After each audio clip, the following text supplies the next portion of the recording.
Pues le voy a pedir, mis hermanos, una vez más que abran sus Biblias en el libro de Romanos y continuamos nuestro estudio en el libro de Romanos. Romanos, si uno toca Romanos capítulo 1, y solamente vamos a leer hoy 2 versículos de este libro de Romanos. Les voy a pedir que en reverencia a la palabra del Señor nos pongamos en pie para leer su santa palabra, Romanos 1, 16 y 17.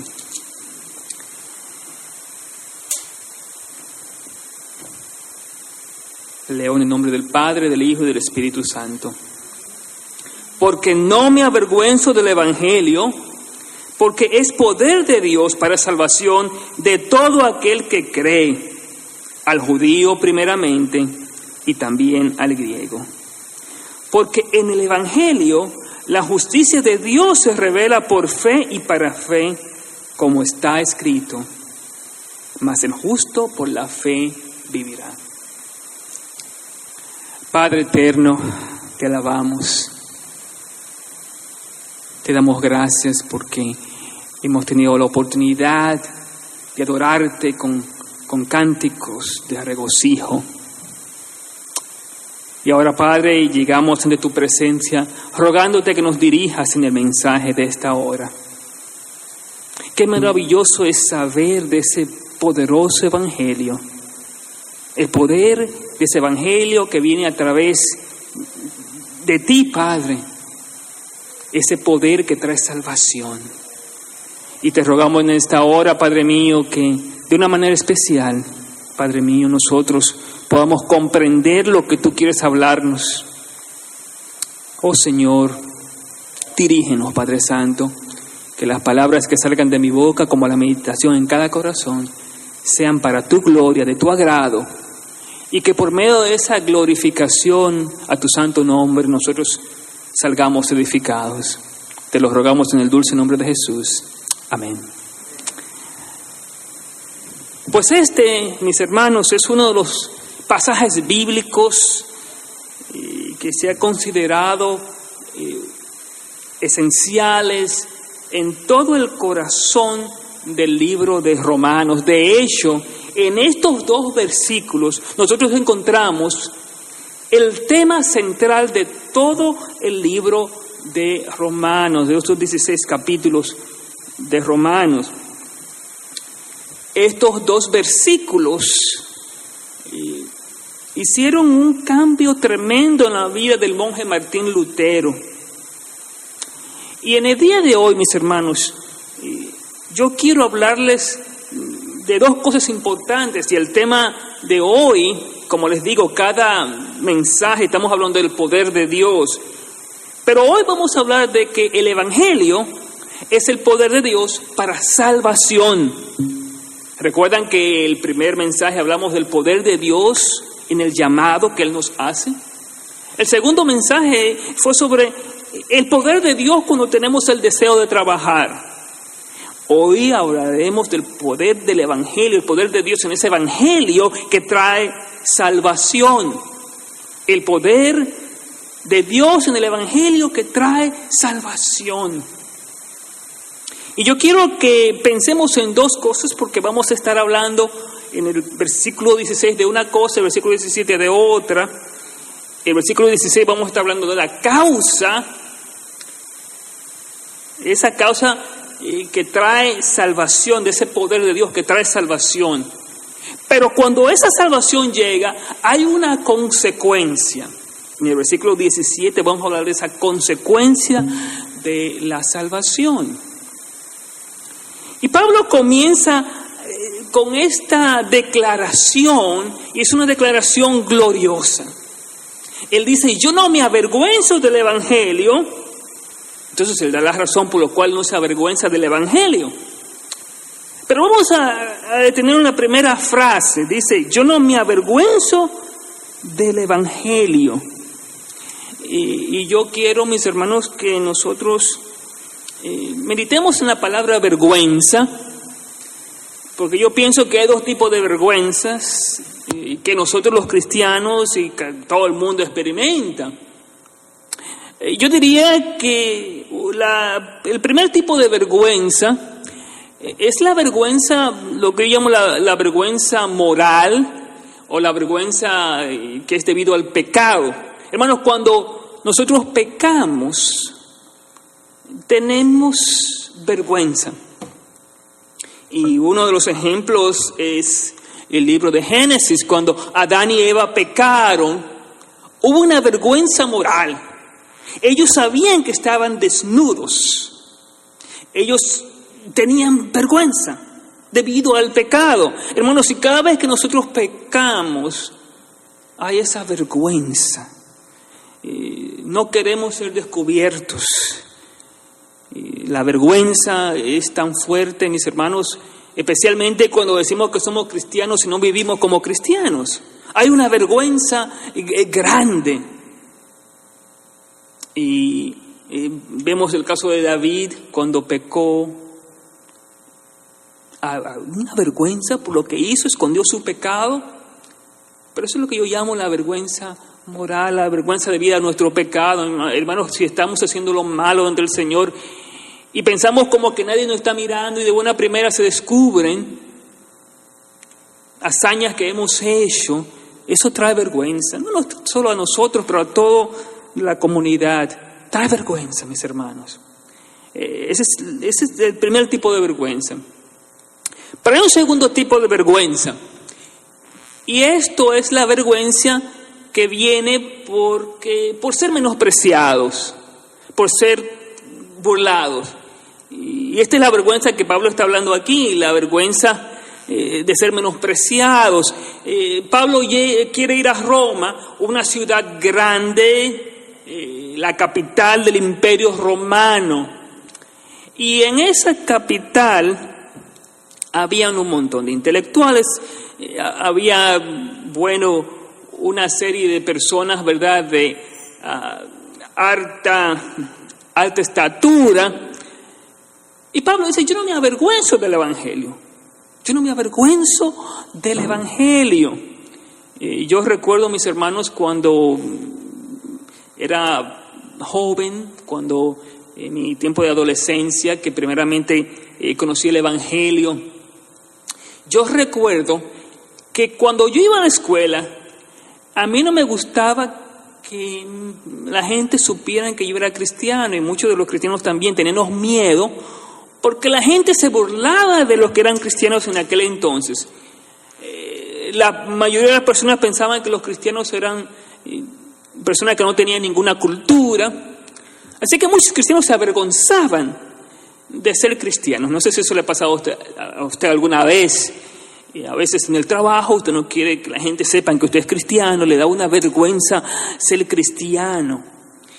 Y yo recuerdo que muchas de las personas consideraban el Evangelio como una cosa de personas que son sin ninguna educación, personas que son pobres, que no sirven para nada. Así era se consideraba el Evangelio en aquel entonces. O sea que muchos se avergonzaban, o nos avergonzábamos del Evangelio, nos avergonzábamos de cargar nuestras Biblias porque no quería que la gente nos juzgara. No, ahí vienen los evangélicos que son pobres, que son miserables, que no son educados. Esa era la idea en aquel entonces. Y yo pienso que en ciertas relaciones está Pablo hablando del Imperio Romano con toda su intelectualidad y su poder y su potencia. Así que esos dos tipos de vergüenza está hablando Pablo. Ahora, él nos dice por qué razón, la razón por la cual él no se avergüenza del Evangelio. Y él tenía razón de avergonzarse, hermanos, porque Pablo se había convertido, ya no era lo mismo lo que era antes, ahora era una persona común como los demás cristianos. Pero si yo no me avergüenzo del Evangelio. Y la razón por la cual yo no me avergüenzo del Evangelio, le dice, porque el Evangelio es poder de Dios a todo aquel que cree. El Evangelio es poder de Dios para todo aquel que cree. Yo quiero que nos detengamos en estos momentos y pensemos en esta frase. El Evangelio es poder de Dios Pero para hablar del Evangelio, tenemos que pensar en el significado del Evangelio. El Evangelio significa del griego evangelios, lo que significa es buenas noticias, buenas nuevas, buena información. El Evangelio, dice Pablo, que aquí es las nuevas de gozo. Entonces, cuando nos habla del glorioso Evangelio, no está diciendo que estamos trayendo nosotros las buenas noticias, noticias de esperanza, noticias de salud. Eso es lo que trae el Evangelio. El Evangelio trae buenas noticias. Y nosotros a diario escuchamos malas noticias y todo es catastrófico, todo es deprimente. Pero cuando usted llega al Evangelio, nos está diciendo que son buenas noticias. Buenas noticias. Y muchas personas han considerado el libro de Romanos como el quinto evangelio. El apóstol Pablo habla mucho de la palabra evangelio en diferentes partes. En estos dos versículos, nos habla de la palabra evangelio como 2 o 3 veces. 3 veces por lo menos se encuentra aquí la palabra evangelio. Así que él no se avergüenza del evangelio, porque el evangelio es poder de Dios. Es poder de Dios, son buenas noticias que transforman el corazón del hombre. Cuando el Evangelio entra, cuando las personas reciben esas buenas noticias y creen, entonces el poder de Dios trabaja de una manera increíble. El Evangelio trae a través de la predicación las buenas nuevas de salvación. Y ese evangelio, nos dice Pablo, es para todo aquel que cree. O sea que cada persona que tiene esa fe en el Señor, entonces esa persona experimenta el gran poder de Dios en su vida. Pero Pablo dice que para todo aquel que cree, comenzando con el judío, primeramente él nos dice, y también al griego. La pregunta es, ¿por qué Pablo habla de ese poder para todo aquel que cree, comenzando con el judío y comenzando con el griego? Bueno, yo quiero decirles, mis hermanos, que hay 2 tipos de personas que Pablo está, en estos momentos, pues en este pasaje, se está dirigiendo a 2 tipos de personas. Los judíos y los griegos. Y los 2 tienen ciertas características. Normalmente cuando se hablaba de judío, se hablaba de una persona emocional que quería ver señales antes de creer. El griego era lo opuesto. El griego era el que tenía ese intelecto, era una persona de raciocinio. Era una persona que tenía que explicarle con detalles, de manera sistemática, todo el concepto del evangelio. Así que Pablo está hablando a aquellos que son emocionales, pero también a aquellos que son racionales o intelectuales, a la gente común como a la élite. O sea que el evangelio trae salvación, no tan solo para las personas que tienen muchas emociones y que quieren ver señales, pero también para aquellos que son intelectuales, que necesitan ciertas pruebas sistemáticas del evangelio.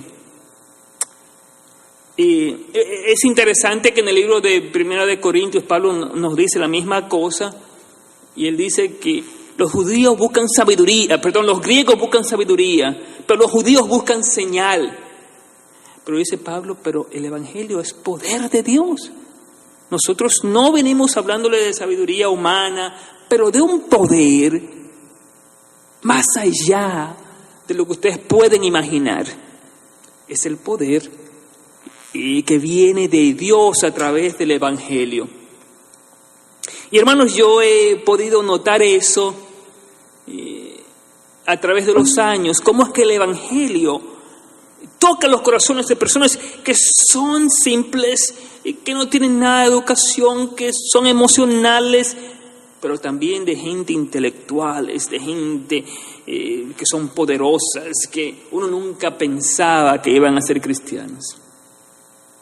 A través de la historia podemos ver eso, cómo el Evangelio toca el corazón de personas, mis hermanos, y uno nunca se da cuenta cómo es que la gracia del Señor trabaja en ciertas personas. Y como les digo, en aquel entonces en mi pueblo había personas que decían, yo no creo en el Evangelio, yo soy demasiado intelectual para creer en el Evangelio. Mira, yo soy un médico, yo soy un doctor. Nosotros, los doctores, no creemos en eso. Otros decían, bueno, pues yo soy abogado, pues yo no creo en eso. Muchos que eran profesionales y decían, bueno, pues háblame de ese evangelio de forma racional. Pero aquí Pablo me dice que el evangelio es poder de Dios para convencer a aquellos que son intelectuales como a aquellos que son simples y emocionales. Y Dios toca ambos bandos, hermanos. Y en estos momentos, yo recuerdo cuando era joven, habían como 3 o 4 iglesias en mi pueblo. Y la mayoría estaban formadas por personas que no habían terminado sus estudios, ni de primaria, ni de secundaria. Es increíble que estaba formado de personas simples en aquel entonces, que eran trabajadores normales. Sin embargo, pasa el tiempo y ahora muchos de los que son doctores y profesionales y un montón de intelectuales ahora son cristianos, sirviendo al Señor. O sea que el Evangelio tocó el corazón, Dios tocó el corazón de esas personas a través de la predicación de las buenas noticias, de las buenas nuevas, del Evangelio de salvación. Hermanos, eso es maravilloso. Eso es maravilloso, cómo Dios obra su poder en las diferentes personas. Y por eso es que nosotros no debemos de avergonzarnos de lo que nosotros somos como cristianos del Evangelio. Porque Dios toca el corazón de tu jefe, Dios toca el corazón de tu compañero de trabajo, Dios toca el corazón de tu amigo, hasta de tu enemigo también. Porque Dios es un Dios poderoso que obra su poder a través de la predicación de las buenas noticias. Cuando usted le habla a la gente sobre las buenas noticias de salvación en medio de un caos en el cual vivimos de malas noticias, entonces Dios puede hacer grandes cosas cambiando el corazón de eso, de las personas. Esa es la causa del poder del Evangelio, que Dios transforma de una manera especial y sobrenatural a las personas, mis hermanos. La iglesia de Jesucristo, cuando predica este glorioso Evangelio, cuando habla de las buenas nuevas de salvación, cuando no se avergüenza del Evangelio, sino que depende del poder de Dios, entonces Dios comienza a transformar un sinnúmero de personas que usted nunca pensaba que iban a ser transformadas. Nosotros no comprendemos cómo es, mis hermanos, nosotros no comprendemos cómo es que la iglesia continúa, pero sabemos que cuando leemos esto es el poder de Dios al traer las buenas nuevas de salvación. Que no importa que seas griego, no importa que seas judío, no importa que seas emocional, no importa que seas intelectual, Dios trabaja, Dios opera su poder, mis hermanos. Por eso es que no debemos de cansar de orar y de buscar al Señor por nuestras familias, nuestros hijos, nuestros amigos, compañeros de trabajo. Porque uno dice, bueno, quizás esta persona nunca va a aceptar el Evangelio. Quizás esta persona es demasiado intelectual para aceptar el Evangelio. Pero no, aquí nos dice que Pablo no se avergonzaba, sino que predicaba el Evangelio, porque Pablo sabía que el Evangelio es poder de Dios. Y solamente el poder de Dios es quien puede tocar los corazones y transformar a la gente. Ahora, vamos al segundo versículo, que es el versículo 17. Y nos dice, porque este Evangelio, porque en este Evangelio es que encontramos la justicia de Dios, que se revela por fe y para fe. Hay dos temas importantes en el libro de Romanos que vamos a estar estudiando. La primera es un un término un poco técnico, es lo que se llama la justificación. Y lo segundo que encontramos en el libro de Romanos es la santificación. Por la justificación, Dios nos hace justos a través del mérito de nuestro Señor Jesucristo. Me dice, porque en el Evangelio la justicia de Dios se revela por fe y para fe. Esas dos cosas son bien importantes.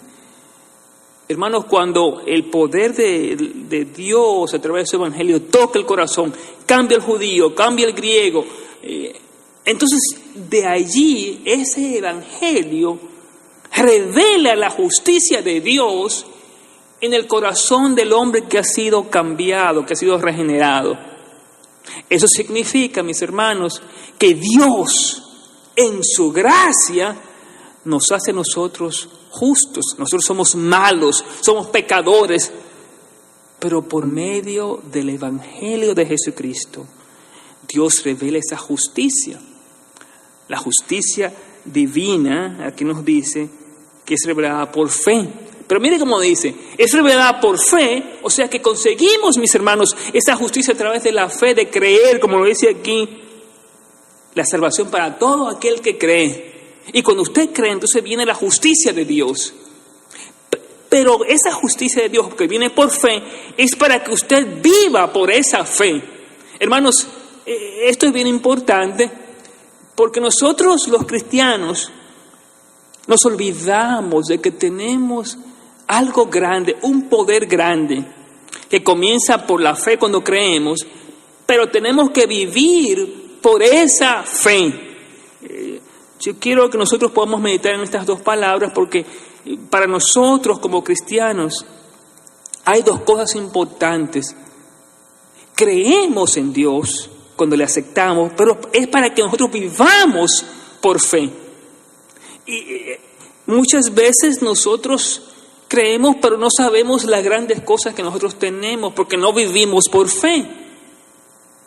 En el libro de 2 de Corintios, capítulo 5, nos dice que somos como, capítulo 4, nos habla sobre este tesoro en vasos de barro. Tesoros en vasos de barro. Nosotros como cristianos tenemos un tesoro tan grande. Y la idea de ese tesoro en vasos de barro, yo quiero explicarle un poco sobre eso porque el barro, como ustedes saben, es un material que se puede destruir fácilmente y que parece no tener ninguna importancia. Entonces Dios nos dice que nosotros tenemos este evangelio glorioso, hay algo poderoso en este evangelio, pero está en un barro, está dentro. Y lo que se hacía en la antigüedad era que ponían el tesoro en el barro, dentro del barro, para que no se robase, para que cuando llegara el ladrón dijeran, bueno, pero esto es solamente una vasija de barro, eso no tiene ninguna importancia. Entonces lo que se hacía era que después tenía que romperse ese barro para encontrar ese tesoro escondido.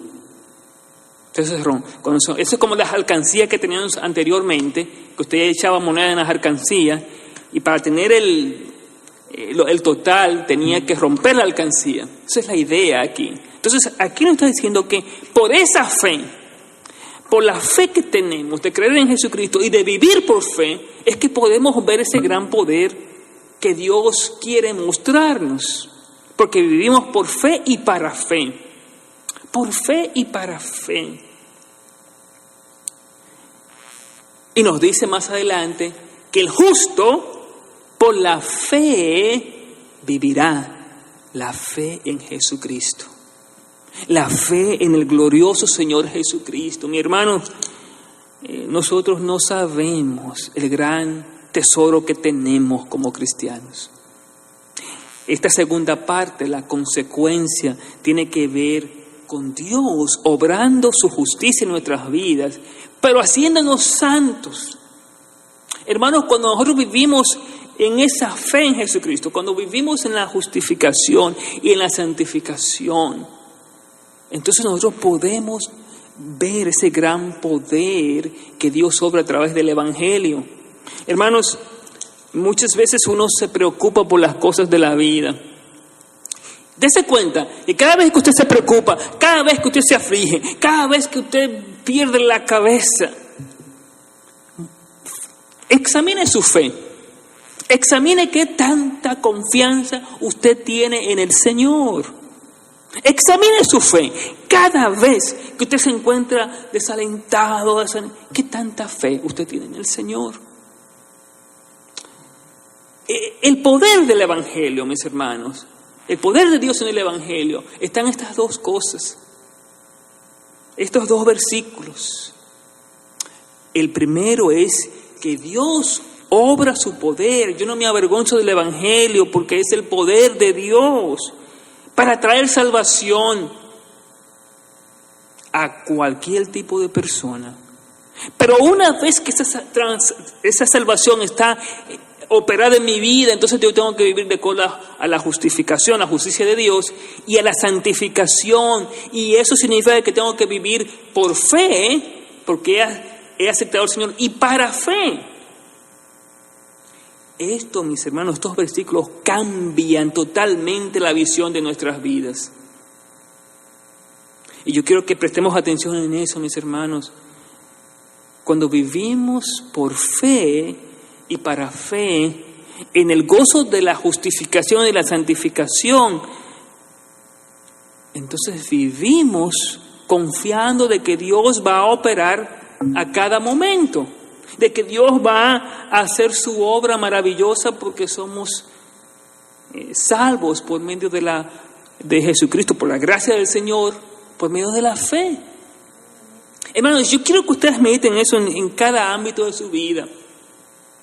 ¿Por qué no veo el poder de Dios? Pues venga a estos dos versículos. Señor, es que realmente he comprendido tu poder por medio del Evangelio. Es que estoy viviendo por fe y para fe. Y termina diciendo más, el justo por la fe vivirá. Y esto nos lleva al libro de Habacuc, en el capítulo primero de Habacuc, que nos dice, capítulo 2 de Habacuc, versículo 4, que el justo por la fe vivirá. Y el profeta Habacuc se estaba quejando, Señor, mira cómo mira cómo las cosas están pasando. Y el Señor le contesta con esta palabra, que el justo por la fe vivirá. Hay un gran poder en el Evangelio, de Dios obrando su poder en el Evangelio, cuando este mensaje es predicado por fe y para fe. Hermanos, esto me hace a mí pues acercarme más a Dios y ponerle todos mis problemas, todas mis dudas, todas mis confusiones, y decirle, Señor, yo a ti te entrego mi vida, yo quiero vivir por fe, para fe, porque tú me dices que por la fe el justo vivirá. Y yo quiero que nosotros hagamos una especie de experimento, no de experimento, pero una especie de prueba en nuestras vidas. Coja cualquier problema grande que hay en su vida, cualquier desafío que usted tiene en su vida. Y yo quiero que a la luz de estos dos versículos, usted diga, Señor, mira, aquí estos dos versículos me están indicando que yo no debo de avergonzarme del Evangelio, porque el Evangelio es poder de Dios. Poder de Dios para salvación. Y piense en su familia, piense en sus amigos. Parece imposible, pero usted dice, no, Señor, yo quiero tomar estos versículos y creerlo. Señor, tú puedes traer salvación a mi amigo, a mi hermano, a mi hijo, a mis nietos. Tú puedes traer salvación. Yo quiero creer en ese poder. También nosotros como iglesia, mis hermanos, hagamos esa prueba. y podamos decir para la próxima semana, Señor, tú eres el que trae ese poder por medio del Evangelio. Lo único que yo tengo que hacer es decirle a la gente las buenas nuevas y orar, creer que es por fe y para fe. Y tú vas a hacer la obra. Tú vas a hacer la obra porque hay un poder grande en este Evangelio. Para algunos es locura, para otros quieren sabiduría, quieren intelecto, pero tú me dices que este Evangelio es poder de Dios para todo aquel que cree, para salvación. Piensa en esto, mis hermanos. Piensa en este glorioso Evangelio y deje que esa gracia abundante de Dios penetre en sus corazones. Una vez más, si usted se está preocupando, si usted se está confundido, si usted está desmayado, pruebe una vez más este versículo. Aplique este versículo una vez más y dígale, yo vivo por fe y para fe. Es que yo vivo por fe y para fe. Y usted va a ver, mis hermanos, usted va a experimentar que las buenas nuevas de salvación que Jesucristo nos mandó a predicar traen ese poder de Dios para salvación. Pues que Dios nos ayude, mis hermanos, y nosotros seguimos meditando en este glorioso mensaje del poder de Dios a través de todo este libro de Romanos. Dios es bueno, mis hermanos, y Dios quiere traer salvación al griego, al judío. Dios quiere que vivamos en esa santidad, esa santificación, por fe y para fe. Vamos a tener un tiempo de oración, pidiéndole al Señor que en su gracia nos ayude a vivir de acuerdo a este glorioso Evangelio. Padre Santo, te damos las gracias que cada uno de nosotros que estamos aquí presentes somos, Padre mío, resultados de ese poder del Evangelio. Tú nos conoces, Padre Santo, y sabemos que ese poder cambió nuestras vidas. Sabemos que a través de la predicación de las buenas nuevas, hoy nosotros somos cristianos. Cuando nos examinamos, Padre Santo, sabemos lo que éramos, que solamente tu poder podía transformar nuestras vidas. Pero en esta hora, Padre mío, yo quiero orar. Yo quiero orar, Padre mío, para que este Evangelio sea predicado y que podamos experimentar ese poder que está en el Evangelio. Oh Padre Santo, queremos pedirte perdón por las veces que nos hemos avergonzado de este Evangelio. Pero también perdón, Padre mío, cuando vivimos vidas vergonzosas debido a esa moralidad, Padre Santo, que empaña tu glorioso Evangelio. Ahora, Padre, te pido que nos ayudes a vivir por fe, para fe, como dice las Escrituras, que el justo por la fe vivirá. Padre, no sabemos cómo tú vas a experimentar este poder, pero creemos, Padre Santo, creemos que tú eres poderoso para hacer cambios en nuestra iglesia, en nuestras familias, en nuestras vidas. Gracias, Padre. Oramos en el dulce nombre de Jesús. Amén.